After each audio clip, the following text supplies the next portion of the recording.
Good afternoon, I am the Gentleman and welcome to the Gentleman's Pixel Club. This evening we are going to talk about Lode Runner on the 48K Spectrum at the very least. This was a game that I once owned, thoroughly loved, and I loved it because of my, I suppose, love for an earlier game called Sheer Panic by Visions. It's on the screen now, so you actually have a reference of what we're looking at. Imagine lots of ladders, lots of platforms and monsters running around, and you basically had to knock holes on the platforms, bash them over the head with a spade, and they would fall through and die.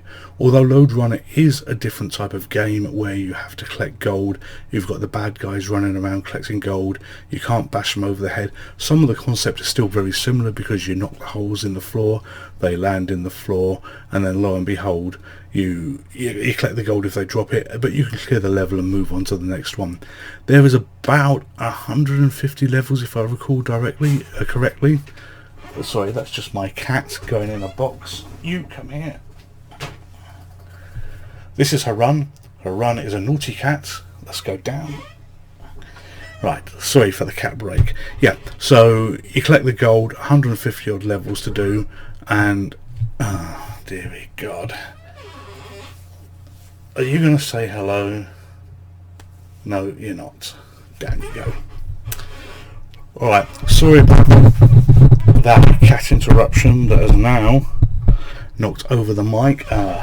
You know, this is the Gentleman's Cat 1 of 3. We've actually got Harun and Merlin and Zeus, and there he is. So this game was reviewed in Crash. Didn't get a particular score in Crash. It gave it roughly 82%, 81%, just checking there. And they talk about it, a game to be dismissed is probably first thoughts on seeing Lode Runner because the graphics look small and old-fashioned, but don't be misled. A closer examination reveals that the one character size men are beautifully animated and extremely colourful as well. This is another of those modern arcade oldies given a new lease of life with clever thinking. So this, as I say, was sorry about this towel. This was a great game that I did enjoy. So this is really distracting. Don't do videos if you're doing any with live animals. I've got this tail wagging absolutely everywhere. A game that I used to love. It was reviewed by Popular Computing Weekly as well. They didn't give it a score, but they did talk very much about one feature that Crash also mentioned was a level editor. If you managed to get bored of the 150 levels that you had, you could then create your own levels as well, which made it a bit of fun. Anyway, enough of this because we have a cat body in the way and this is going to carry on. We'll get into the gameplay and I will do a commentary without a cat butt sitting on the screen.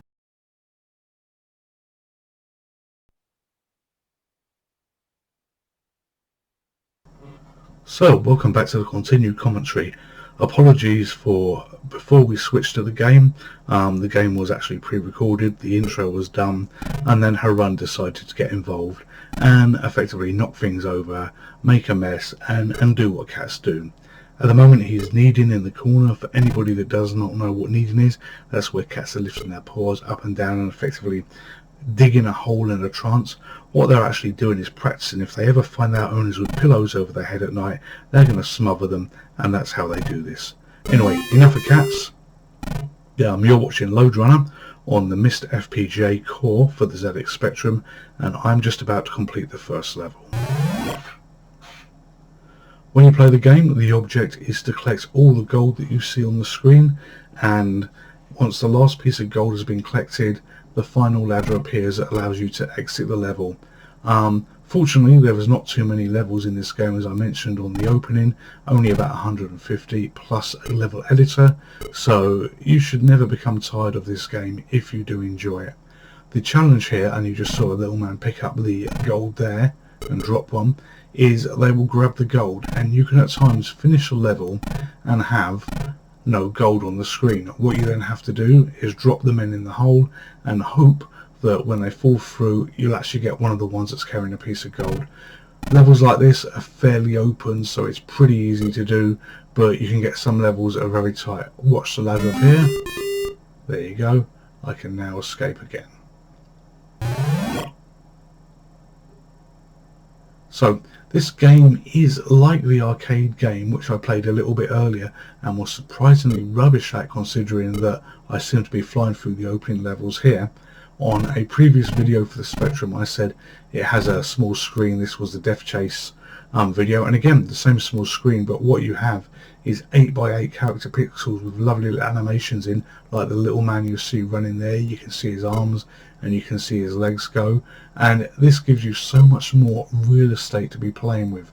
On the arcade game you are on a much tighter screen, a much smaller screen, and indeed the controls are a little bit different. I'll cover that when I actually do the gameplay video of that, but it was a bit of a challenge playing that, I tell you.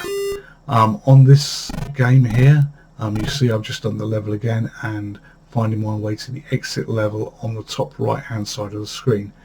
The video is a bit different compared to what I was going to do. The original plan was to actually have this and the arcade one running side by side, but I found myself so bad at the arcade one, you'd have run out of time one way or another. Big differences between this one and the arcade is you get levels like you see now. Because of the huge real estate, as I say, you have on the Spectrum graphics, because everything is so small on here, you would not get levels like this. I think this is meant to be 3 chandeliers or something like that, and the original arcade game wouldn't have 150 levels. You know, it would, I don't know how many it's got, but it's certainly going to be probably no more than 15-20 different levels. Remember, arcade machines have one sole objective: to actually suck quarter coins, 10p coins, depending on where you're from in the world. So you know that they're not going to have ongoing challenges that are built to last, built forever. So I'll leave you in silence as I do level 5. As you can see, 9 lives so far. I must have gained a few because I think it only starts with 4 or 5, but let's see how this pans out.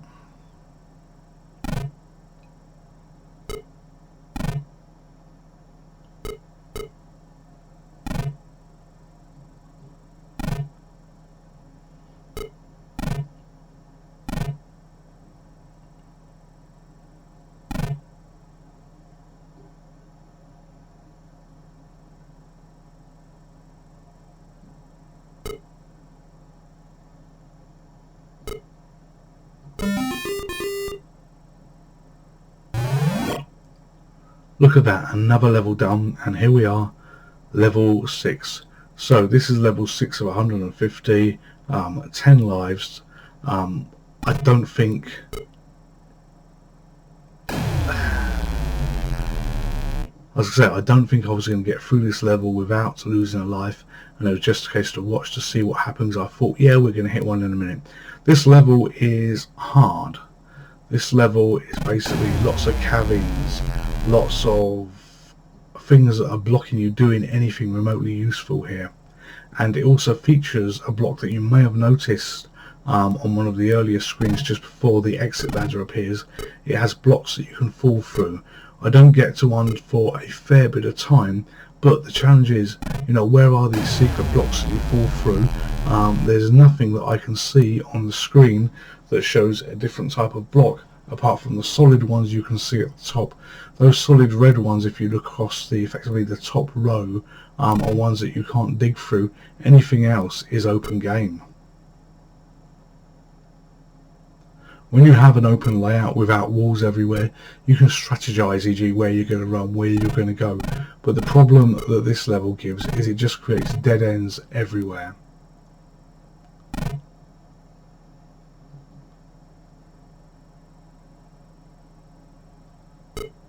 Fortunately, you move a lot faster than the enemies, but it doesn't really help.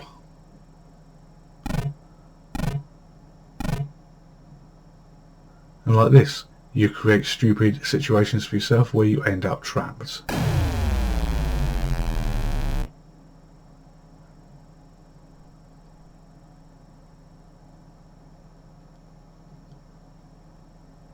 And you have to be careful as well, because there's pits where you can get stuck. Have a look at the top right of the screen. You'll see one of the little purple men stuck effectively in a dead end that he's fallen into. He can go nowhere from there, and the same rules effectively apply to you.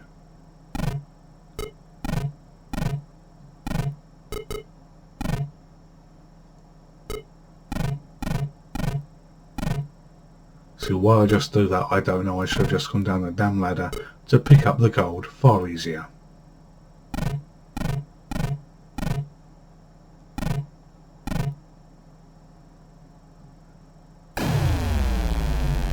And this is where you think ahead. You'll see the digging now. I actually created a death trap for myself. Couldn't go up, couldn't go down. You cannot jump here. You can literally just go up ladders, down ladders, left and right. Anything else is out the game unless it's falling. Falling, you can fall any height, but beyond that, you know, you're stuck within the environment the game allows you. And there was a secret few blocks that I fell through, and if you have a look at rewind the video and have a look, there is no difference on those bricks in that area where I fell. So how the hell would you get to some of the other bricks? There must be knock away a few panels and drop through, but it doesn't look likely to me.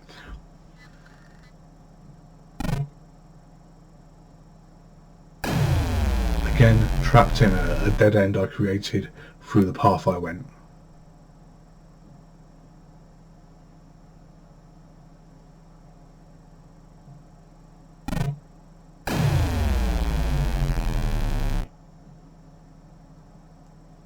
I can't remember if I have ever completed this level. I can't remember, well, if I did, I certainly can't remember the path that I used to do it. And you know, this is insane difficulty when you consider we are at level 6 and we've only got 144 levels to go, and so far this has eaten 8 of my 10 lives just trying to get through this. And the first 5 levels, if you remember, I just went through clean as a whistle.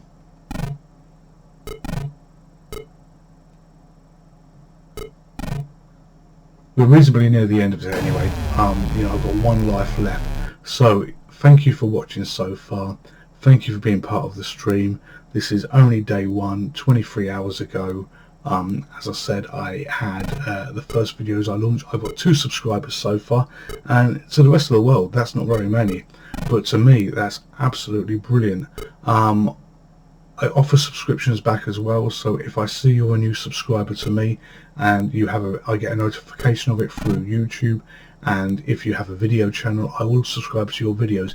You know, it's give and take. Let's help each other out of there. But thank you for watching. I hope you've enjoyed the stream. You'll see that I've actually put myself in a dead end by sheer stupidity. So we've got the purple guy stuck and we've got me stuck. Unfortunately the game can never end, so I just have to close it down now. There's no timer. But you've been great. Thank you for your time. Stay safe and see you on the next video.